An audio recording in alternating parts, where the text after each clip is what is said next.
Is the world broke? Well, a lot of Americans seem to think so. Take a look at this Fox News Opinion Dynamics poll on the condition of the economy.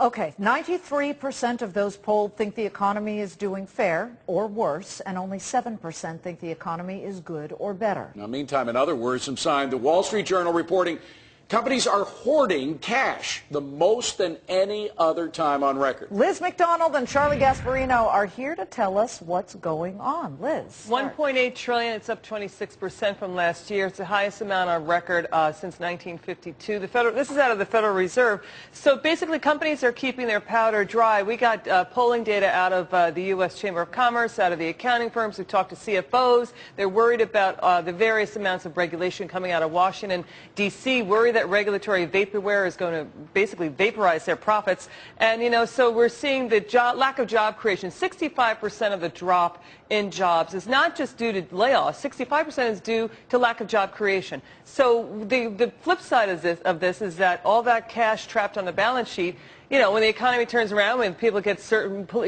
clear about what's going on out of D.C., they'll start doing mergers, they'll do stock buybacks, maybe pay dividends, and maybe develop products, and maybe create jobs. Charlie, you think that taxes play into this hoarding process? Well, how so? I really think this is an old story in this sense that this has been going on now for about 2 years since we've, you know, our recovery began, about a year and a half ago, I should say. And if you talk to small businesses at that point, a year and a half ago, we're coming out of the Great Recession. You know, small businesses are the types of businesses that generally hire out of recessions in major ways. What was preventing them from hiring and from hoarding cash? That's when they started hoarding about a year and a half ago, and it was taxes.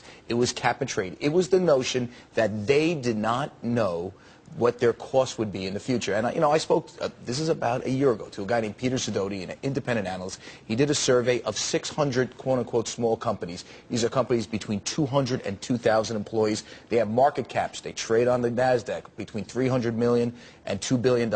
And he went through those 600 companies. They all did well. They came out of the Great Recession. But you know what? They came out of it without hiring, just completely hoarding cash. Liz, Wall Street knows only two emotions, fear and greed. So they're in the fear mode right now. Yeah, they're in the hoard cash. Right. This is but they're actually behaving better in that they are putting together rainy day funds and they're not being profligate with their money. Yeah, you know, and it's also non-financial companies that are hoarding cash. You're right. They go on they switch on two gears. That's it. So, but we're also seeing it's a dramatic drop, 19% in capital investment, $327 billion since the recession began. So once they start deploying that cash, look at it here. You see the cash on the balance sheet. These are non-financial companies at IBM, Procter & Gamble, Target, and J&J. So once they start deploying that cash, will we see the economy really turn around? Will we see job creation pick up? Well, Charlie, if we do not see cap and trade, which is a possibility, if we see a rescinding of the health care bill, which is another possibility, might that mean that we could come out of this thing in roses? Well, yeah, if the entire Democratic agenda gets put on its head, you know, businesses might start hiring, but I don't believe that's going to happen. I will say this. You showed big companies out of there. Like I said, the job creation out of recessions start with much smaller companies, known as the small to medium-sized business, and I guarantee their levels of cash are much bigger than those. Charlie, Liz, thank you.